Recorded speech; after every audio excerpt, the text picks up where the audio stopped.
Welcome to the Natural Health Podcast, where we bring awareness of sustainable health in the business hustle space. The Natural Health Podcast is perfect for the high-performing, business-minded individuals who want to work with their biochemistry to achieve success and optimal health. It's Friday, which means it's time for friends sharing facts about business, health, and overall success. In today's episode, we talk to Dr. Jaquish. John Jaquish, PhD, has spent years researching and developing improved approaches to health. He is now the inventor of the most effective bone density muscle medical technology, which is now partnered with Tony Robbins and OsteoStrong for rapid clinical development. Dr. John is the author of Wall Street Journal bestseller, Weightlifting is a Waste of Time and So is Cardio. And he absolutely loves cars, health, and business. Welcome to the Natural Health Podcast, John. Yeah, thanks for having me. Yeah, that was a great rundown. That's pretty much me. I think you got a little bit of mixed up between OsteoStrong, which actually has a couple of locations in Australia. But we didn't discuss that before. But there's one in Melbourne, or that's how I say it. You say it differently. And I believe there's one in Sydney, or maybe two in Sydney.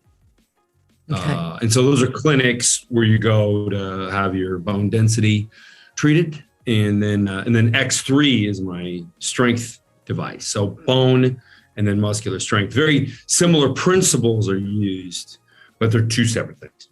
Beautiful, beautiful. Well, tell me about cars, right? So what is your favorite car? We've been told that you love cars. I enjoy automobiles. I've limited myself to one at a time though, because I don't want to be one of those guys that has so many, don't enjoy them. So I daily drive a Lamborghini. It's very fun. And then I also race Lamborghinis, but the Lamborghini race cars are different. They definitely would be, wouldn't they? Mm-hmm. Yeah. It was funny because when I was younger, I was like, I look at the specs on a race car and I look at the specs on a road car, and I'd wonder, like, why don't they just take that race car and like just make it road legal? Like, put an airbag in it, big deal. Like, what's the difference? And once I started driving actual race cars, I was like, oh, now I know why. Because race cars suck. Like, they are not comfortable. I think the subject of comfort is very overrated when it comes to an automobile, because I want performance. So I like tighter suspension. I like a harder seat. I like something that hugs me more. I like a 5-point belt. So, where it comes over your shoulders from both directions. That's great. But at the same time, you go 10 laps in an actual race car, you feel like the engine is bolted to your spine. Like, it's awful. And so I do some racing, but the refinement I really started to appreciate also, like, what can be done with a high performance vehicle so that it's amazing performance, yet still doesn't actually hurt the human body while you're driving. Yeah, and that's because important. When it comes to that sort of level of performance, it's an incredible engineering task to protect you from the absolute violent vibrations of a racing experience. Yeah, and you wouldn't want that going just to the shops, getting back pain just driving to the shops, speeding through. It's funny. I don't get back pain because I have so much muscle around my spine. So that's not what hurts, but like, everything hurts. Like, when you get out of a race car, like, you just, because of the vibrations and because the suspension is so tight, like, really every joint in your body is taking that kind of abuse. And even someone who's in great shape, like me, or a professional race car driver, you get out of the car and you're like I had a race last weekend. It was like, I can't. Yeah. I can't. I'm glad that you mentioned muscles around your back. I love that, because that's what we're going to talk about today. I'm so excited that you mentioned that. But before we get into that, let's tell the audience a little bit more about yourself. Let's talk a little bit about what have been the key turning points in your journey and what has made you here where you are today. Well, what got me started on my path was my mother. She was diagnosed with osteoporosis. And for those that don't know what that is, it happens typically to a postmenopausal population, but it happens to men and it happens to some younger women too, where they start to lose bone density. and are more likely to have a fracture. So the bone becomes more fragile. They call them fragility fractures when you have osteoporosis. So trying to think how long ago. Yeah, it was like 13 years ago when my mother first told me that she had osteoporosis. And I told her as I began to read about it, like, this is a dysfunction of disuse. Meaning, like, you get coronavirus and you have coronavirus because you got coronavirus. You don't get osteoporosis. Osteoporosis is the degeneration of a tissue you're supposed to have. So if it's degeneration, well, let's regenerate it. That was my approach. And apparently I was one of the only ones that ever thought that, because most of the approaches had been biochemical and pharmaceutical. And by biochemical, I mean pharmaceutical. So my mother looked at the side effects of the drugs and she was like, no way am I taking this stuff. And I didn't blame her. I certainly didn't tell her not to take her medication. She said, I'm not taking this stuff. And I was like, all right, well. And one thing I love about your country is it's very much like my country when it comes to that. It's like you get prescribed a drug and you're like, let me see if there's a different way to take care of this. Yeah, Australians are great when it comes to like questioning, like, do I really need this pill or injection? Let me check it out. Maybe I don't. And Australian physicians are actually pretty cool when it comes to that kind of thing. I know quite a few of them. Also, a lot of great researchers out of your country. And most people don't realize how few people live in Australia and how much of a contribution to medicine Australia makes. Yeah, it's really impressive considering how small the population you have. Once I started developing, so my idea was that we build bone density via high impact. Like little kids run and jump and they build their bone density really high. And then when they get to 30 years old, it kind of tops out. And then it starts going down. So 30 is as good as it gets. Well, okay. Now it turns out that the impacts actually take sometimes a long time to manifest and you keep growing. So like, for example, you get an impact in your bone, the primary mineralization happens between 5 to 10 days. Secondary mineralization can take up to 180 days. So you keep growing bone after one of these impact episodes for up to 180 days. So it's not like we're going through high impact. My point is we're not going through high impact activity at 30. It's before that. It's leading up to that. And those impacts get less and less and less as we go through our 20s. And so it's really more like, let's say maybe in your mid 20s, you're getting a lot of high impact through sports or just regular activities. Or I don't know, maybe when you drink too much, you're just bounding down the stairs, absorbing high impact. Our biomechanics really change. And in fact, I developed an iPhone application after developing the initial medical device to treat my mother's osteoporosis, an iPhone app called Fracture Proof, where you can test your own ability to build bone density. You sign up an account and you put your name in there and your body weight. Then when you're done, you hold your phone against your hip joint, you jump up in the air and land.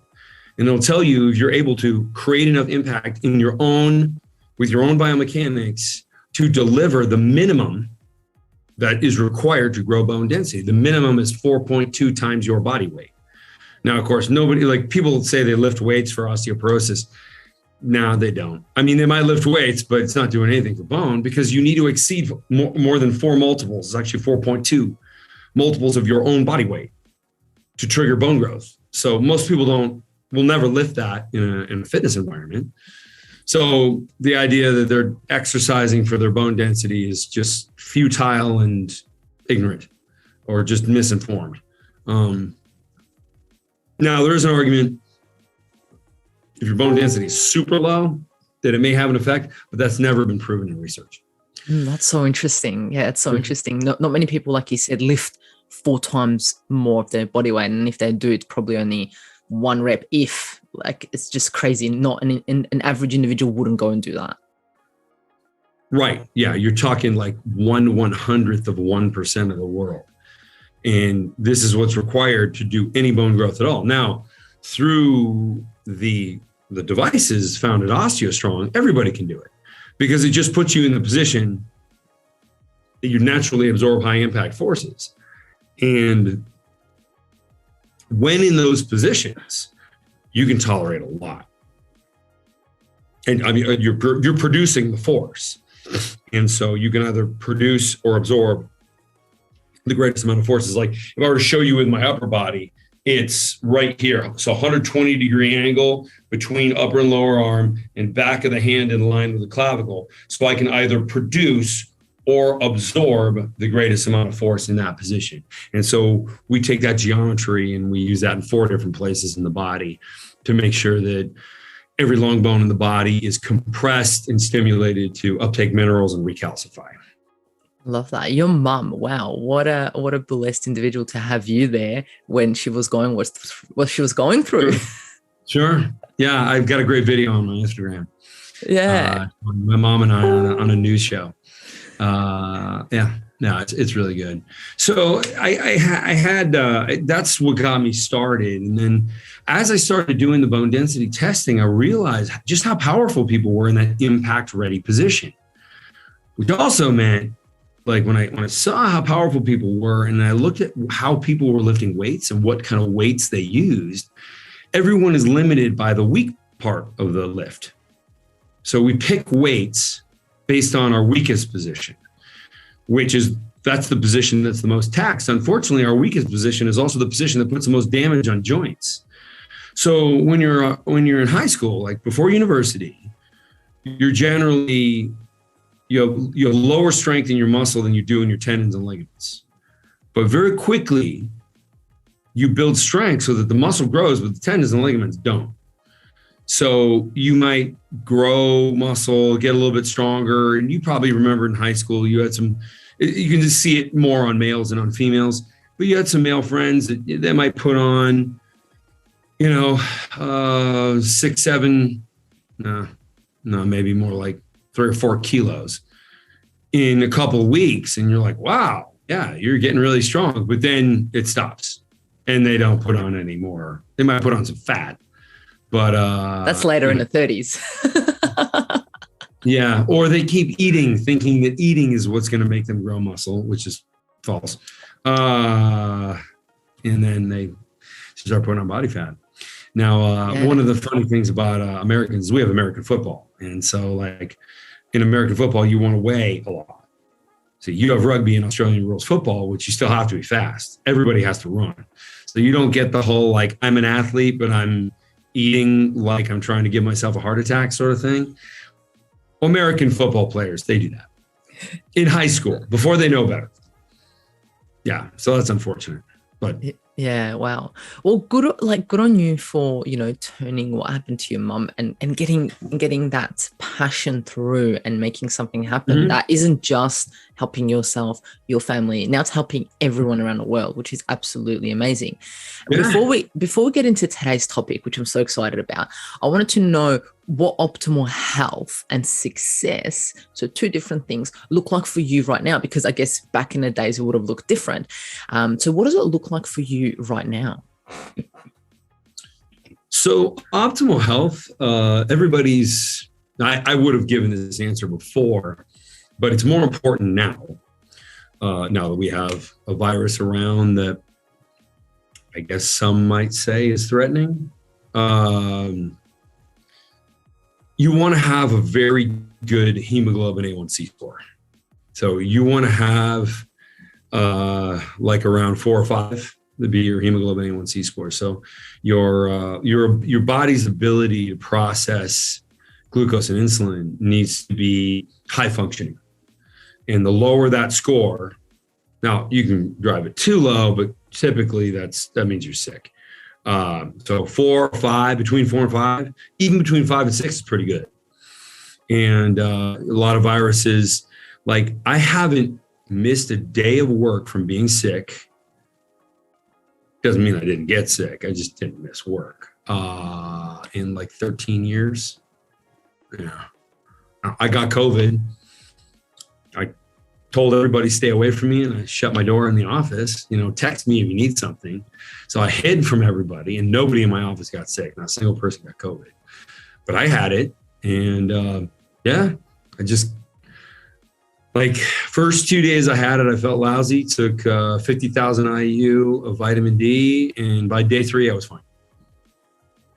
And that's how it should be. Right. And with a good hemoglobin A1C score, and I also want to impress upon people, if you're listening out there and you're overweight and you're nowhere close to being in good shape, I don't care what you look like. You can fix your hemoglobin A1C score in about a month. You are 4 weeks away from being healthy. Now, you will be on the road to losing all of the excess body weight. It won't happen in 4 weeks. If you're 40 kilos overweight, that's not going to go away in a month.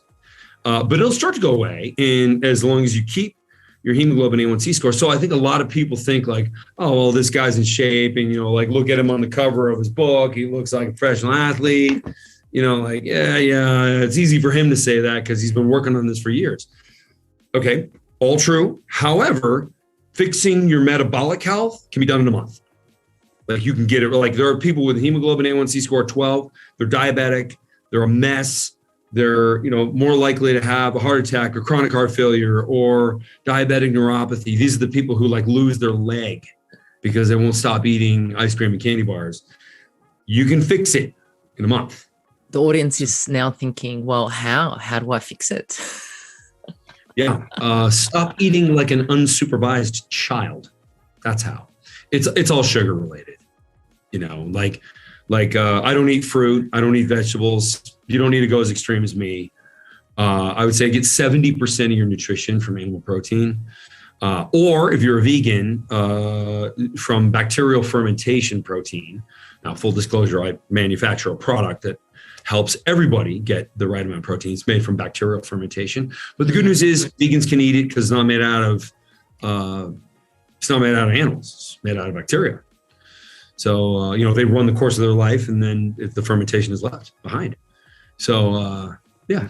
Yeah, I love that. Yeah, sugar levels are so important to maintain, and they always say comorbidities and so forth. It's just not got to do with what's happening in the world at the moment. It's got to do with longevity, overall health, anything that gets thrown at you.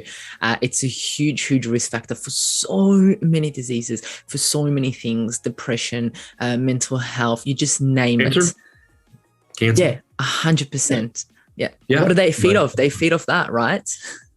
Yeah, well, there's a lot of different types of cancer that don't have the same level of study, like pancreatic cancer or breast cancer. Like breast cancer, for example, is mostly estrogen sensitive, but also feeds on glucose.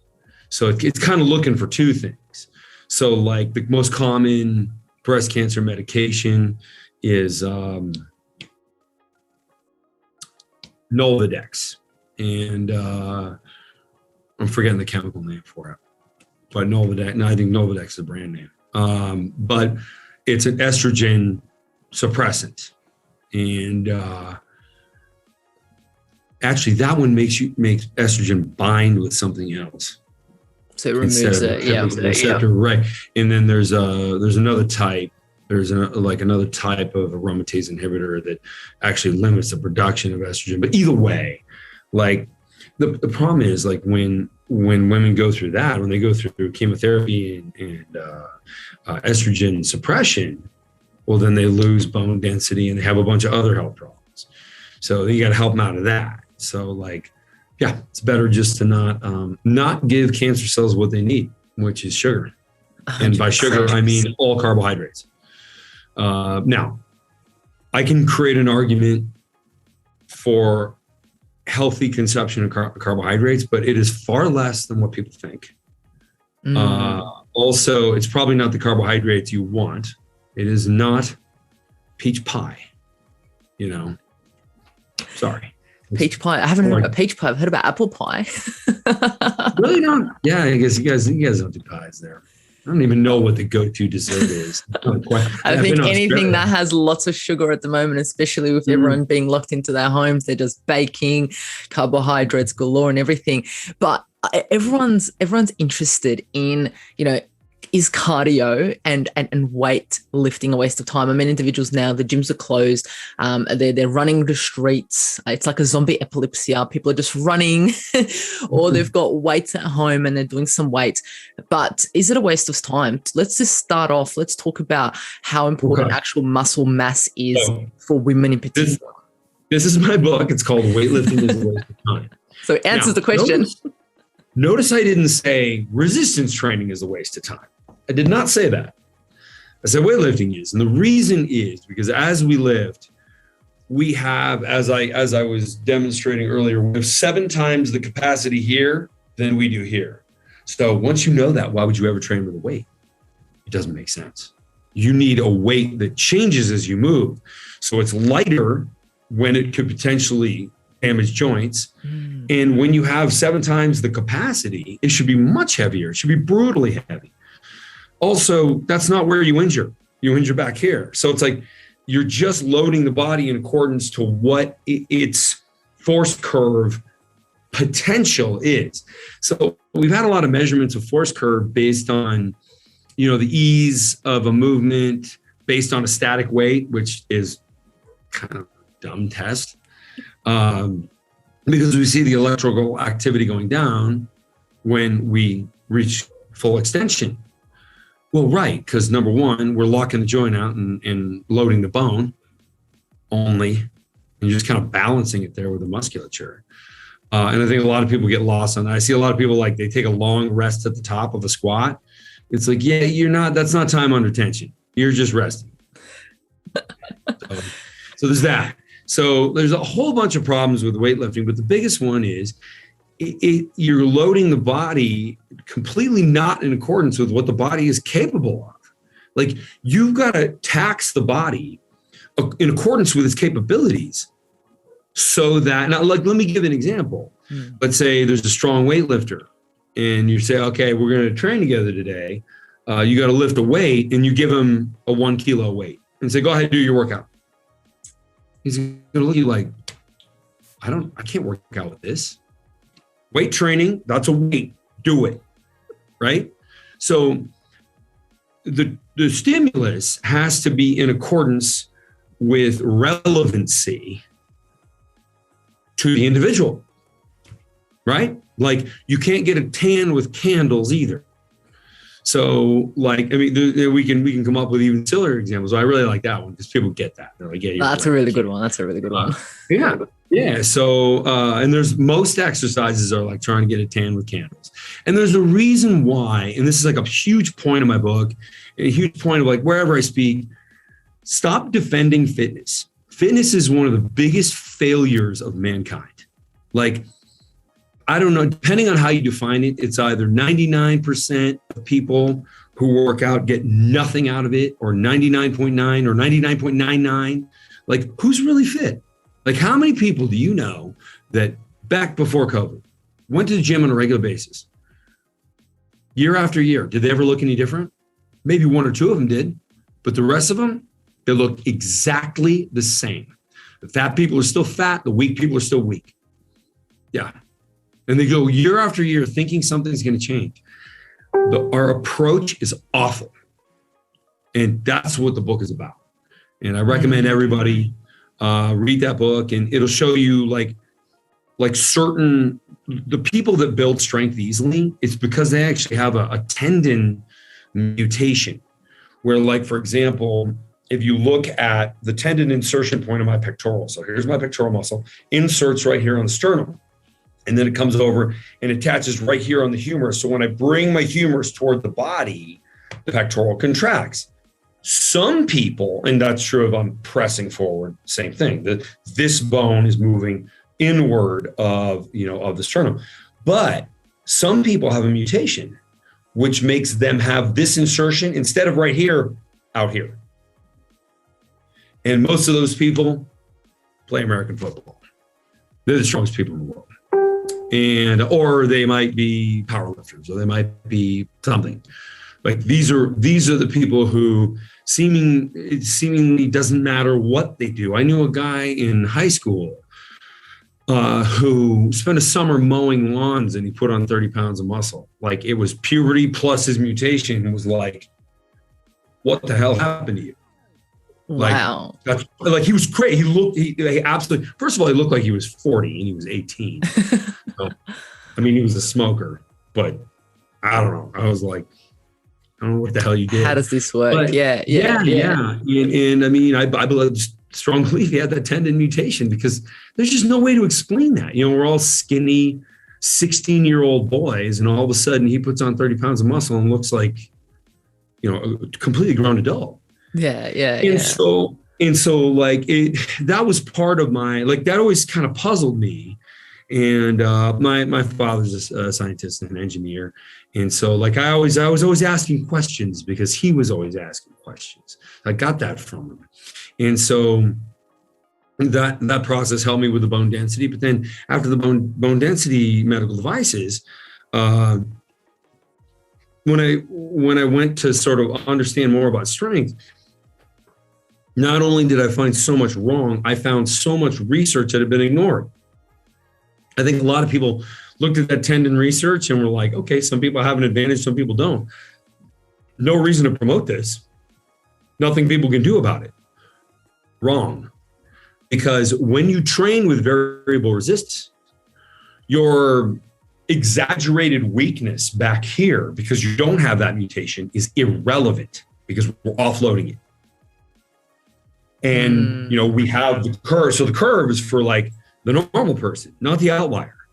So now we have American football players that are using the technology and doing great with it. We have almost 20 of those and about 20 other athletes, including the entire Miami Heat basketball team. And they even endorsed the book. You can see it right on the back. You can see the Miami Heat. They gave up on weights and they just used X3 because it's so efficient. Yeah. And So yeah, I've been talking for a while. I'm not giving you a chance to ask me a question. No. This is awesome. It's giving us an understanding of where you've come from. It's giving us understanding how you know, going to the gym, doing weights and cardio may not be the answer, right? And may be a waste of time. So for example, let's say an individual is busy at work and they've been told by their PT, go to the gym, do weight training, exactly what you were talking about, with one type of weight 4 times a week, and then maybe run once a week. What is wrong with that program? Well, we've covered how weights are inefficient, and that person probably won't get any stronger. When they're weight training, assuming it is self-stabilizing free weights, which, you know, machines work differently. You don't have any stabilization firing with a machine, and stabilization firing is very good. So you don't want to avoid that. So no machines. Not just no weights, no machines, 100%. I didn't say that, but I implied it. So yeah. Okay. So yeah, the machines, they're not doing a lot for you. Because you miss out on a lot of the hormonal effects. So self-stabilizing upregulates growth hormone and thereby upregulating IGF-1, which are growth factors that your body needs to repair. Growth hormone shouldn't really be called growth hormone because people are like, well, I don't want to grow. Shut up. You don't even know what the hell it means. Really, human growth hormone should be called human repair hormone when you're an adult. So growth hormone, yes, it does grow children. When you're not a child, it doesn't grow you anymore. It repairs you, though. So, and it assists in accelerated lipolysis, meaning burning fat faster. Gives you younger looking skin. It does a lot of great things for you. So you want the highest level of growth hormone. And so that self-stabilization is great. Now, if somebody's lifting free weights, they're probably not going to grow any muscle because of the inefficiency of the movement, but they might at least get some growth hormone upregulation, which is good. However, when they do cardio, they destroy the growth hormone and they upregulate cortisol instead. So cortisol and growth hormone seem to be inversely related. So when somebody goes and does cardio on a regular basis, they upregulate cortisol. Now, there's no such thing as a bad hormone. Your body doesn't make hormones that make you fat and sick. That's not a thing. However, if you upregulate cortisol on a regular basis, on a constant basis, that ends up being the problem. And so you're constantly inflamed because of the cortisol. You're constantly, you're constantly a victim of what chronic cortisol, high cortisol levels do. And here's the problem is cortisol does two things. It gets rid of muscle. So what you said, everything the guy's doing to lift weights, he's probably not gaining any muscle because, he's just using regular weights. And now he's losing some because he's doing cardio. The other thing that cortisol does is it protects your body fat. It reprioritizes your body fat so that you keep it. You stay as fat as possible, as long as possible. So you'll sacrifice muscle before body fat. So really, the term that is commonly used to describe someone who does a lot of cardiovascular activity is skinny fat, meaning they have very little muscle, but they have cellulite all over, just flab, just loose, sloppy skin. And this is not the look anybody wants. And you see it very frequently with distance runners. Whereas if you look at sprinters, they're much leaner and healthier and stronger looking. They don't look haggard. They don't have poor posture. It's another thing. Because of the loss of muscle mass, a lot of distance runners have horrendous posture. And a lot of them look 10, 20 years older than they actually are because of that. So, weightlifting as it is prescribed in cardiovascular exercise is the standard recommendation. They're both awful. And, I don't do really either of them. I haven't picked up a weight in probably 5 years now. And I'm, let's see, I'm 108 kilos and 7% body fat. Yeah. Yeah, that's absolutely amazing. So the alternative is your product, right? And how does it actually work? So how does it work? You said it changes resistance to how it moves. Can you give us a bit of a detail of how it actually works and what it would look like, including it in our everyday life for example, for really busy individuals, busy professional who doesn't really enjoy working out? So I did not design it to be convenient. However, it is. It exhausts. That's a bonus. Well, it's funny. It's I was going to do whatever was optimal. If it was optimal to use it an hour a day, I would use it an hour a day. But the problem is once you take a muscle to complete fatigue in its independent position. So when I'm fatiguing in that chest press type movement, I'm going to push away from myself to almost full extension and I'll do this in pounds because I don't know in kilos, or too lazy to do the math, I guess. So it's 550 pounds here. You can just cut that number in half roughly, and that's the kilos. So, and I'll do 20 repetitions like that. And then I can't get there anymore. And then I'm doing, maybe 3/4 repetitions or 2/3 repetitions with maybe 300 pounds or 150 kilos. And then I get to the point where the repetitions get so short I can barely move. So I fatigue all ranges of motion in one experience, in one set of the exercise, but at different weights.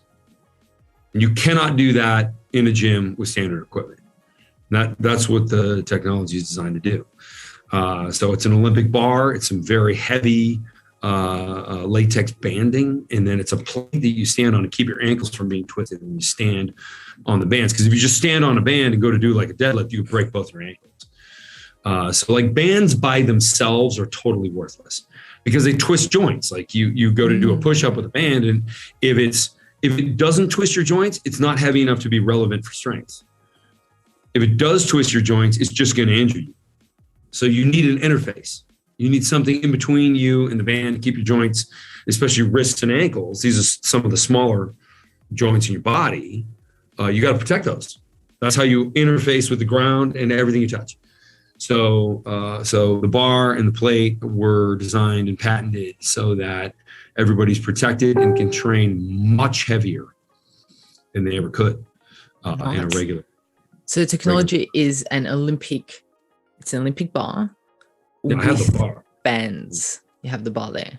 This is the bar. And you can see as I rotate it, you can see the hook always stays level with the floor, or relatively.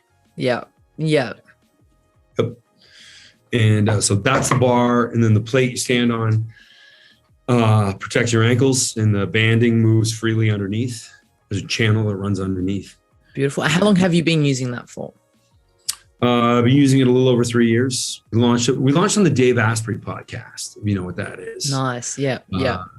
About 3 years ago. Beautiful. Yeah. Mm-hmm. And I can just imagine how many individuals have benefit from it. And we understand that muscle mass has been linked to longevity. The more muscle mass you have, the longer Thank you for knowing that. live. Most people don't know that. Yes, having muscle makes you live longer. Also having a low amount of body fat. Those are like, in fact, when it comes to epidemiology research, those are like the only two factors that don't have conflicting research. You know, you have conflicting research on more versus less vegetables, tomatoes versus no tomatoes, cholesterol. Fortunately, like the internet's a double-edged sword. There's a lot of garbage and a lot of bad ideas that get passed on the internet. I think more people are misinformed than they are informed as a result of what they think they're getting from the internet, especially social media. Oh, 100%. Social media is like a global exchange for shitty advice. I love that. Yeah. It's just like if you want to get advised terribly. There's a woman recently, and I mean, she lives near one of the places I live, which is why it just kind of hit me like, whoa. She was pretending to be a medical doctor, but she was actually a bus driver. Wow.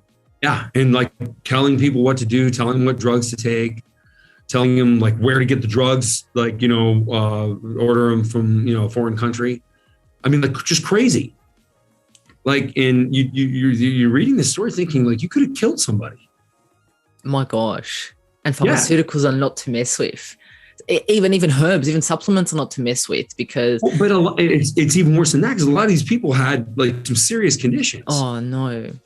Right. And she's giving them either false hope or just sending them down a road where, it's a dead end or they could maybe have them take something that's going to hurt them. Yeah. And so like, you never know who you're talking to. I'm going to start telling people more often because I have so many fans that can't keep track of all the comments and everything now.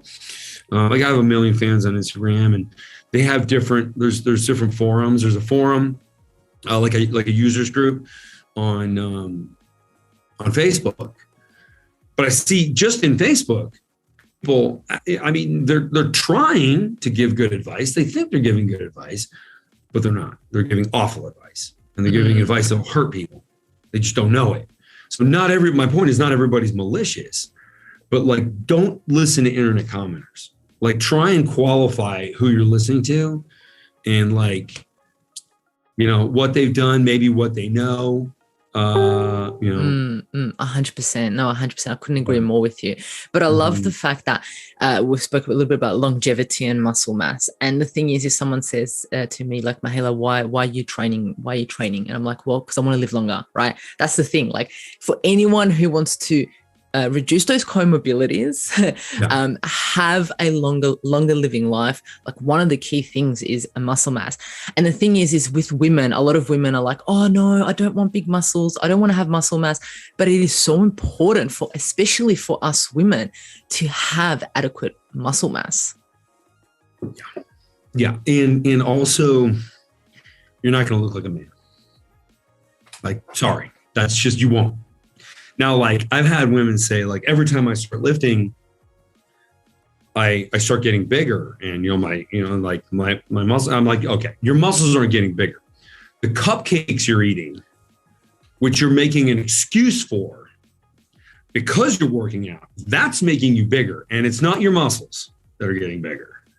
So I got to give them the brutal truth, but women don't even have the hormones to put on the type of muscle mass that men do.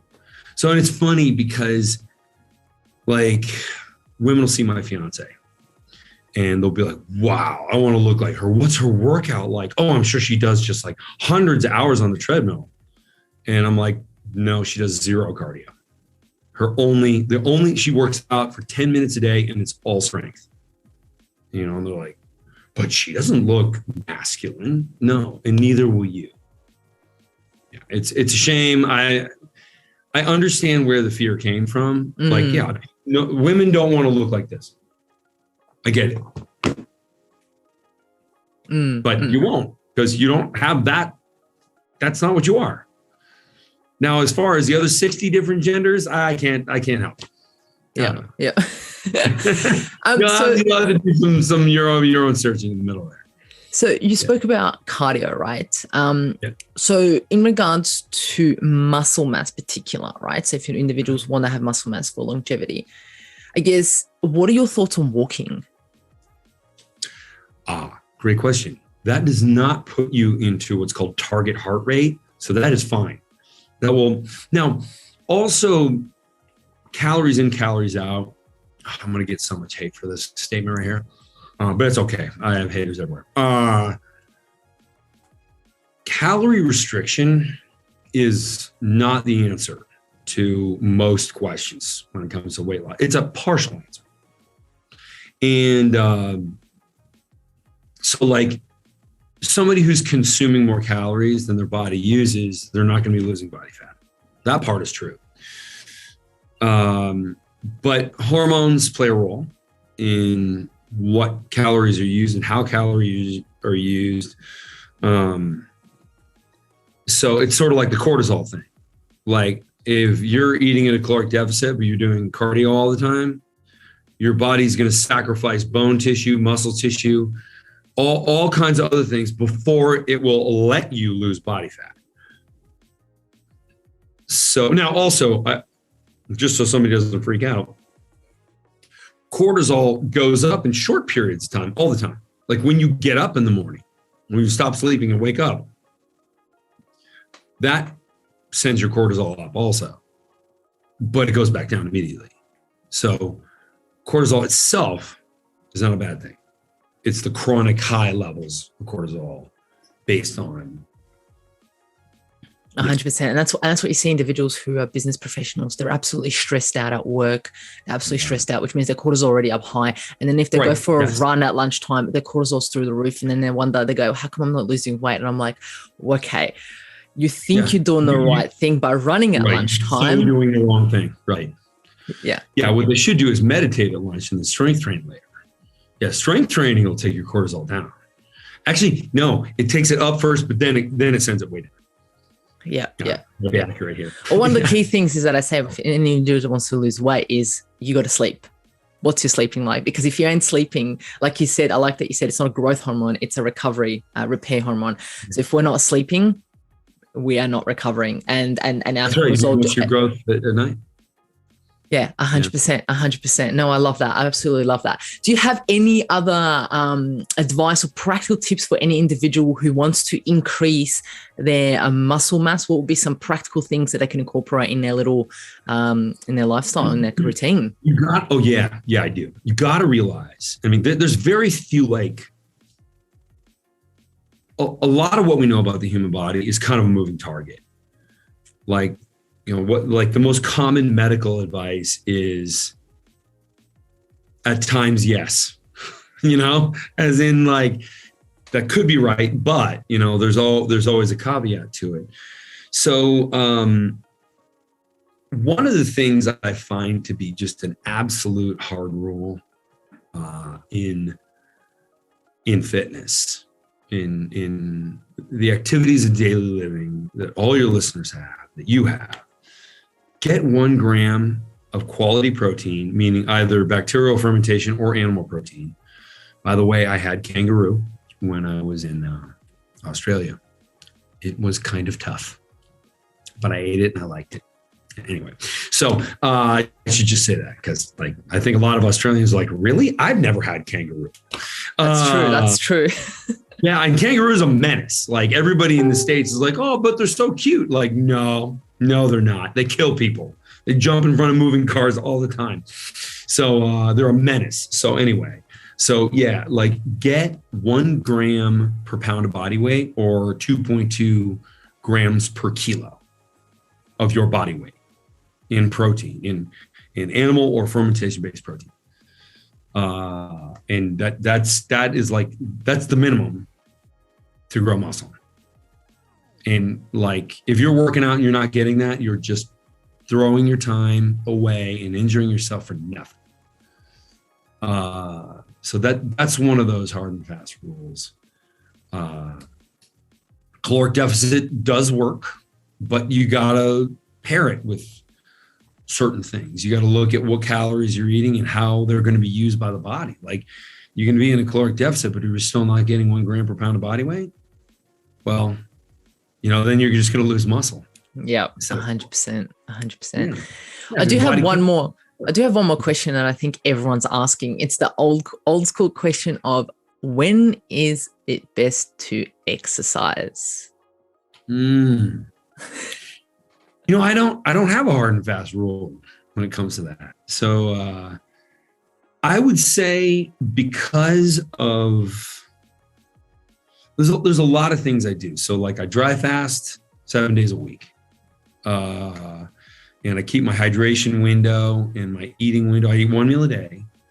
And so I have my bacterial fermentation and my hydration, and just finished that right here. This was 1 liter of Fortigen, the bacterial fermentation product, and water. I finished my workout right before I got on with you. And then in about an hour and a half, I'll have about a kilo of steak. Yeah. And then I'll be drinking fluids through that experience. So I try and work out. Like, you want to be hydrated when you work out, but I'm also dry fasting, which is kind of an advanced thing. And I don't recommend somebody start with dry fasting. So that's why I combine my hydration window and my workout and my meal all in 1 4-hour period. So if you're not doing that, you can work out whenever. Like, I don't do that every day. Some days where I don't want to hydrate with my workout necessarily, I'll do it first thing in the morning.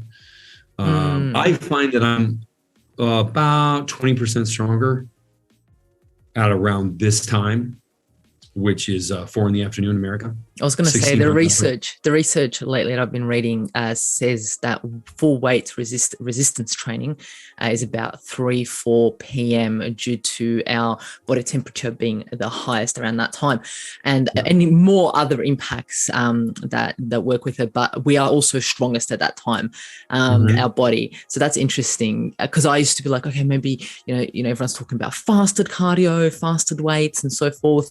In the morning, people are thinking it, but yeah, everything that I've been reading is leading more towards the 3-4 p.m.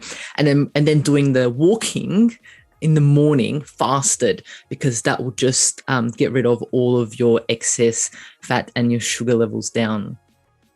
Sure. Yeah, I like that. Walking, not running. I like walking. If I had the time, I don't do that. I like that. Walking, not running. We're not going to be running from the zombies. We're going to be walking from the zombies. Absolutely love that. Is there anything that you want to let an audience know before we close up for today, that you like to let them know about the X3 bar, or anything else that they should know about to get their hands on? Sure. Yeah. If they want to find me, let me give a book recommendation.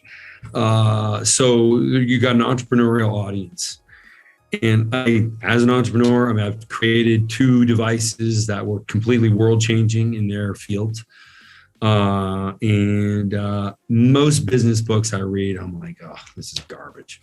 Like, this is like kids advice, or like, you read it and you look at the name of the author and you're like, I wonder if this guy actually did this, because this doesn't seem like it was smart. Like for example, you read Tim Ferriss's 4-Hour Work Week, and you're like, okay, good book. There's no way that you worked 4 hours a week. Also, writing a book, if you work 4 hours a week, by the time you get back to your book the next week, you forgot all the stuff you were working on last week. So you can't even write a book like that. So I think I always thought that title was funny, and then I read the book, and I'm like, yeah, he's actually recommending that, and that's not good. But here's a book recommendation: 0 to 1 by Peter Thiel. That's a great book. And it was funny because my co-author, this guy Henry Alkire,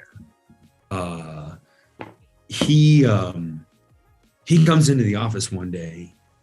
And this is a brilliant guy. And he goes, hey, how well do you know Peter Thiel? And I'm like, I met him because we both lived in San Francisco at the time. And neither of us do now because it's now like 1940s Germany. It's a real dump. But at the time, like we ran into each other socially. I knew his real estate agent. I knew his attorney. I knew his CFO. So like, yeah, just in passing. But I never discussed my business with him. Like it was more just like, hey, what's going on? How you doing?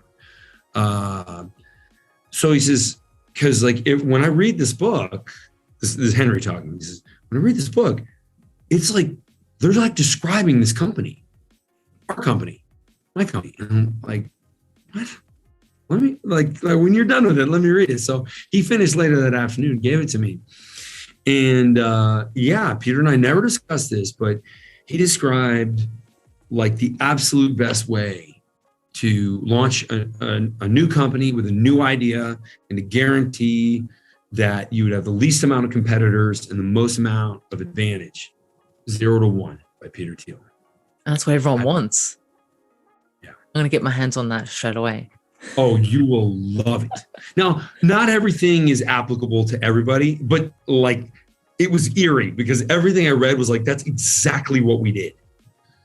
And yeah, I mean, he's a very smart guy. Like this guy has made billions in high tech companies, but he knew what to look for, and he knows how to pick an investment. Even now he's just investing, but he's able to look at a company and say, okay, do they have this? Do they have this? Do they have this? Okay, they made all the criteria. Now. For me, it was the intellectual property, it was the planning, it was the designing a business where you can subcontract most of the work and have a very tight crew of people who have very important jobs. And then you only have to worry about a really tight group of people, like, the manufacturing stuff. You have manufacturing partners, and that's easy to manage because you have people making different components, and you got to make sure you're not examining a finished product when you get it. But it goes over all of those little nuances. I like that. I'm keen. I'm going to read it in a weekend like that, I reckon. Yeah. Of course, the other book you need to read is yours, of course, 100%. Yeah, that's a given. Wonderful, wonderful. If somebody wants to find me, my last name is a little complicated, Jaquish. A lot of people don't know how to spell it right. Is that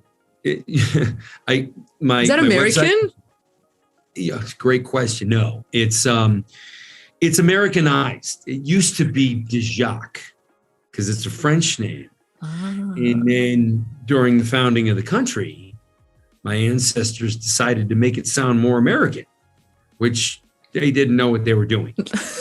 So Jaquish doesn't sound American at all.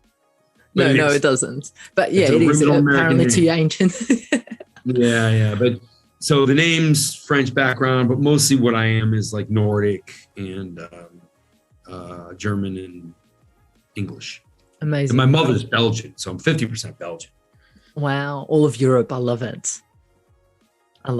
Beautiful. Thank you so much. So where would individuals be able to find you and connect with you? On Instagram? I know that, 100%. So my name's tough to spell. So just go to drj.com, DOCTOR, the letter J.com. And you'll find my Instagram, my two products, like one's, the exercise product is under Superior Exercise. The nutrition product is under Superior Nutrition. And then I do the most on Instagram. So if you're going to follow me one place, follow me there. Wonderful. And I'll include all that in the show notes anyway, so people will be able to access it. And I'll include a link to the X3 bar and all of your other products. We'll include that in there for the audience to have easy access to that. But I just wanted to say thank you so much for being on Natural Health Podcast. I really, really appreciate your time, John. Hello, thanks. This was fun. Great questions. Remember, the missing link between failure and success is your health.